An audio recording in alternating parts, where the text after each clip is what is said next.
So now that we have the basics of Playmaker, we're going to set up a simple scenario where we control a cube with a couple of key presses, and we try to keep a ball in the air or launch a ball in a specific direction or push a ball. We'll just experiment with a couple of things, but the key is to get some basic user input that will control the position of a cube. So picking up from my last presentation, I'm going to start with the player cube, but the playmaker cube, but I'm gonna rename this. I'm gonna call this player one. And I just want to point out that I am looking in the direction of Z, and that will become important because if you're looking at a different axis, based on the demonstration that I give, your world axis could be in a different position, and therefore the instruction, the demonstration that I give might cause your paddle or your player to move in a different direction. So just be mindful of the direction that you're looking in. And the best convention, the best practice inside Unity is to always look down the z-axis of the world space. Now, because my cube, I haven't rotated it, I just created a standard cube object, and I did not rotate it, but I can position it. Its Z, its blue axis, is pointing in the same direction as the Z in the world space. Okay, so I'm actually not really paying a whole lot of attention to this widget in the top right-hand corner because I know that it's the same relative direction as these game objects until I start to rotate them. So by selecting a game object, I can see its general orientation with the world space. Okay, so I'm just looking down, looking in the same direction as the blue axis, which happens to be the same direction that the camera is pointing. If we select our main camera, you can see that we get this cone of vision. It has a direction, it's pointing in Z as well. So when we run our game, we'll actually be looking down the Z axis. Which means that if I control the X position, I'll be repositioning this cube to the left and to the right. So I'm going to select player one, and I'm going to recreate a simple player control. So I'm going to get rid of the state machine. This was the previous demo that caused our cube to rotate on key press. And we'll borrow some of the same conventions, but I'll rebuild this from the ground up. So I'm just going to right-click in the Playmaker Editor workspace. I'm going to remove the FSM component, and I can see that I no longer have a state machine assigned to this player at this point. Now, what I'm going for here is I'm going to create another game object. In this case, we'll do a sphere. Much like we did in the Gravity Lab project, I'm going to take this sphere, and I'm going to add physics, rigid body, and in a short bit, I'll add a bounce material to it as well. So basically, as this sphere falls through the air, we can catch it with our player. So I'm going to select my player, and I'm just going to modify this just a little bit. I'll make it a little bit wider along X, a little bit deeper along Z, and I'll make it much shallower, much shorter along Y. I'll make it 0.1 for now, and I can change this a bit later, but this will act as the basic player control. Okay, and we can cause this to pitch and roll and do some other things as well. But this is the thing we want to keep it from hitting the ground. Okay, so I'm going to get this demonstration cube, which we used from the previous demonstration by adding the rotate script. I'm going to get rid of that. And again, I can hold down Control and delete, or Command and delete, or I can right-click and choose to delete this object. And so our scene's a little bit simpler, just a couple of assets within our scene. So let me focus on the player control.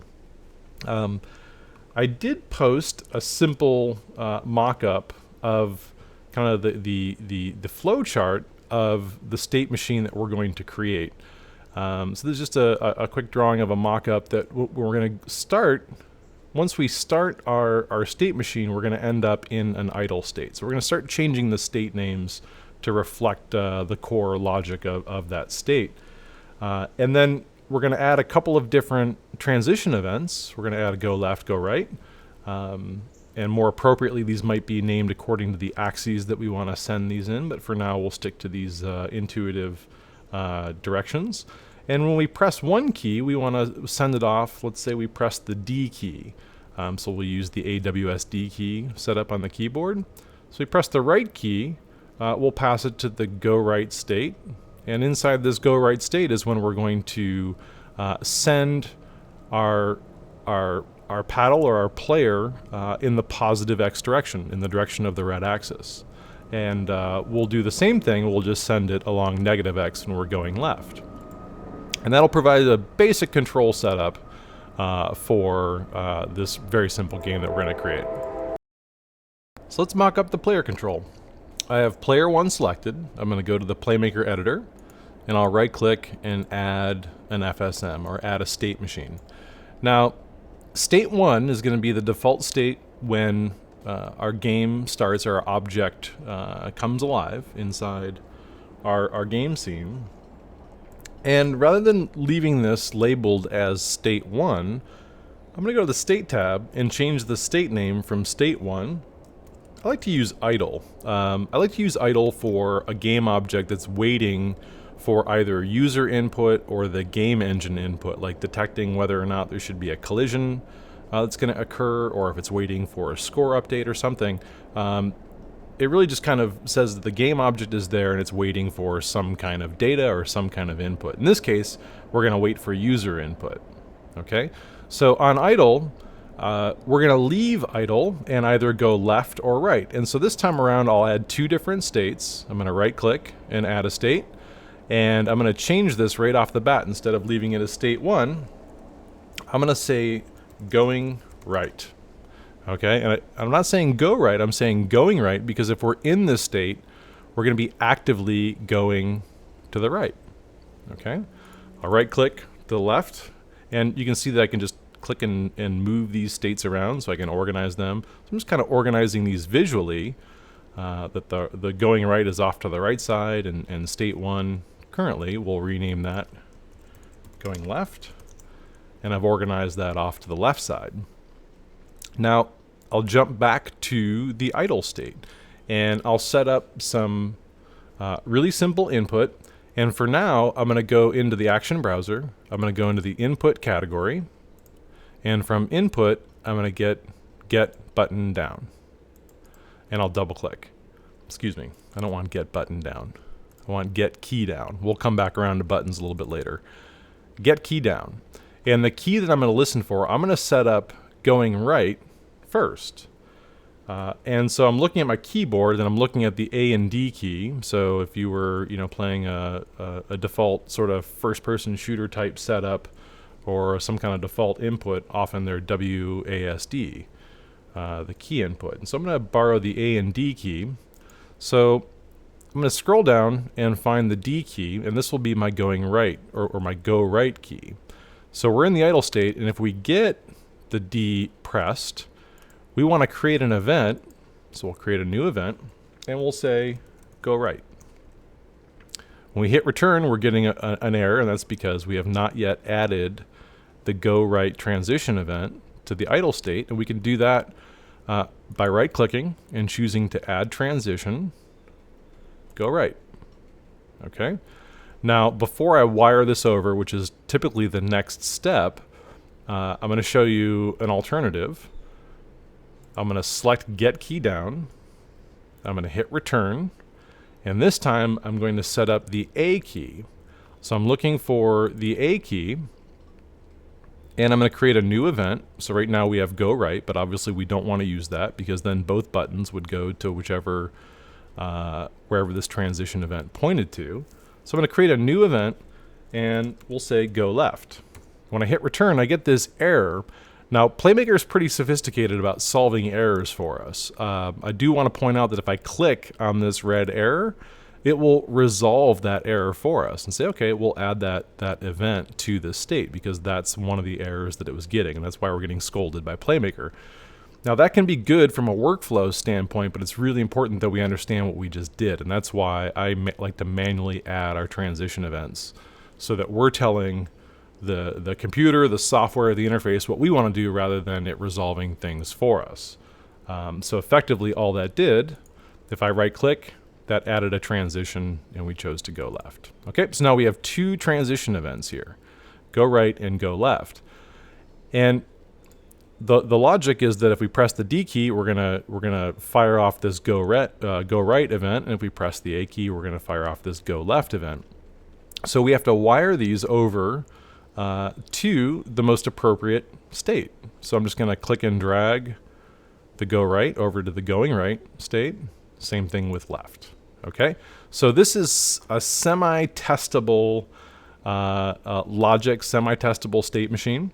If I hit the play button, I can see that I'm stuck in idle until I hit either the A or the D key. And when I do, now we have a breakdown in our logic in that we're stuck in any given state. Okay, so I'm going to resolve that issue first, and we're going to do this the same way that we resolved our press the spacebar to get our cube to rotate. So if we're in the idle state and we end up in go right, that means that we've pressed our D key. That's the only way we can get to the going right state. So if we listen to for get key up, which I'll select get key up and hit return, and we listen for that same D key, I'll just scroll down, I'll choose D. We're going to create a new send event, and I'm going to create now just a generic new event. And by generic, I mean something that we'll use in a couple of different places. And I'll create a reset event. Again, I'm going to avoid using this click on the red thing to have Playmaker fix it for me. I'm going to right click, add a transition event, and I'm going to add reset, and I'm going to wire that back to idle. Okay, so the logic is when we're in the idle state, we can press the D key. The D key will follow the go right send event, which we've wired over to the go right state. We'll end up in the go right state, and if we get a get key up or we release the D key, it'll fire off the send event, which sends us back to idle. Excuse me. So we have a simple toggle here that we can test. I press the play button and I tap and release the right key. You can see I'm transitioning between go right and idle, and that's exactly what I want. Of course, I want the same thing for the left key, which we still have a glitch that we need to iron out, which is that we don't have our reset built in, but we'll do that really quickly. We'll fix that problem right now. We'll do the same thing. We'll get key up. We're going to listen for, in this case, the A key. We're going to borrow the reset send event, so I need to add that as a transition from this state and wire it back to idle. I'll hit the play button just to test this logic, and now I can mash my keys left and right, back and forth, and you can see that I can switch back and forth between going right, idle, and going left. Okay, so I got a really basic control logic set up. Now the only trick is to get this platform to move accordingly, and then, you know, fine-tune a couple of things inside the environment. So in order to get this platform to move, I'm going to experiment and demonstrate with another test cube over here. I like to create these little test cubes. Particularly when I'm trying to figure out or learn an action or experiment with a logic, I'll create just a little guinea pig object, and that object will allow me just to create and kind of play with some logic, and then once I wrap my head around it, I'll destroy that. When it comes to really simple logic, a lot of times I'll just kind of experiment. The more complex our logic gets, it's a really good idea to sketch out the logic in the flowchart, which we'll start doing for our next game, our next major project. But for now, we can just, we have a pretty good idea of the criteria that we want to come up with, the control scheme here. And I just really want to figure out different ways to get this cube to move. So with this test cube selected, I'm going to right click and add a state machine. Now I'm not going to set up the user control. I'm just going to borrow state 1 so that whenever we hit the play button, I want to test different movements. And so I'm going to scroll down because I want to change the position over time. I want to change its X position over time.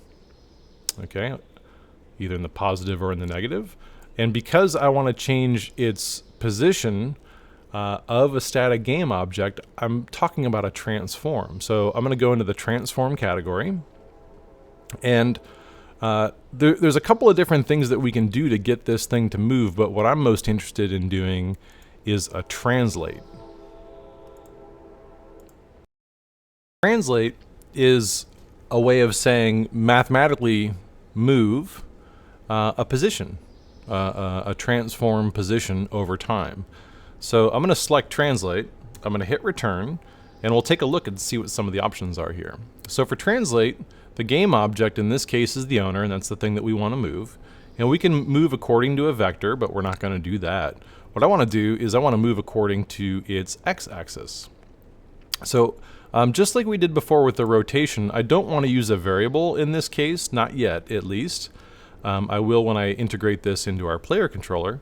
For now, I'm going to hardwire a value, and I'll just say 5. I'm not sure the result that that's going to give me, but it's a good place to start the test. I'm going to let everything else default, and we'll take a closer look at this in just a moment.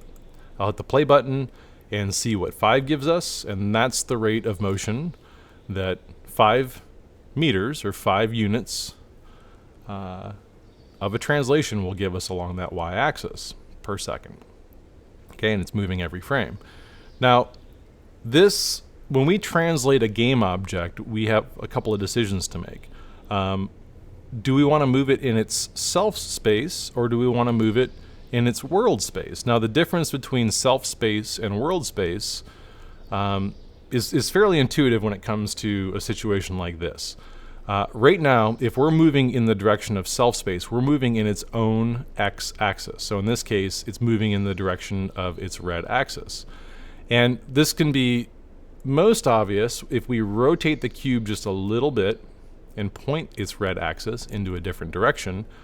Its positive x, the positive direction is always in the direction of the axis. So in this case, it's going to move in the positive x. When I hit the play button, this should move diagonally across the space.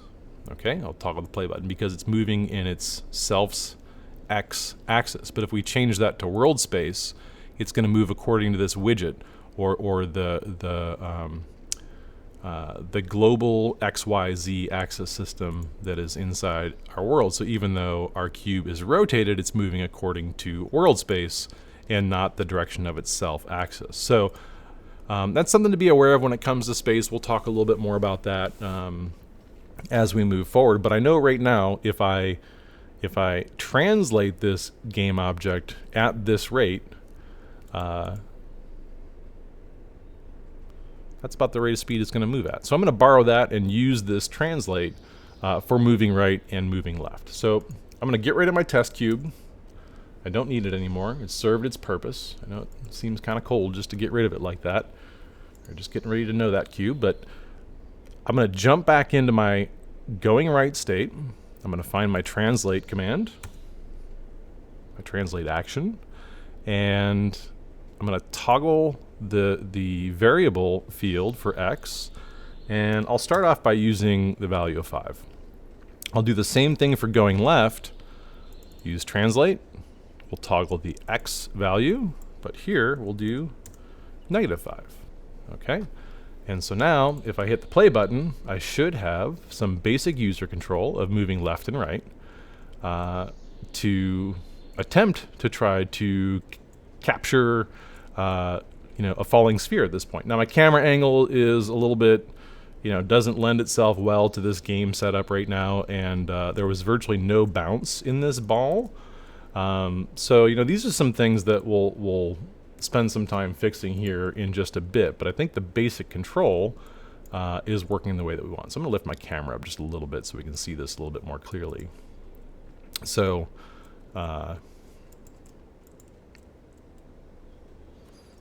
mashed the wrong key there for a second. Okay, so we got some simple player stuff. So I am seeing that as I mash the keys around, I got a little bit of a glitch where I can actually create a situation where my player control is not resetting. So I've got a little bit of a bug, but that's something that we can iron out here in a few moments. We'll collect a list of bugs that we need to iron out, and then we'll make a pass and squash those bugs and focus on some basic user playability. But that's the basic setup for a simple player control. In the next presentation, we'll start to talk a little bit about variables and how we might start to implement them in this case. And we'll also start to create a bug list that we need to squash to make this game a little bit more playable. But we'll catch up in the next presentation.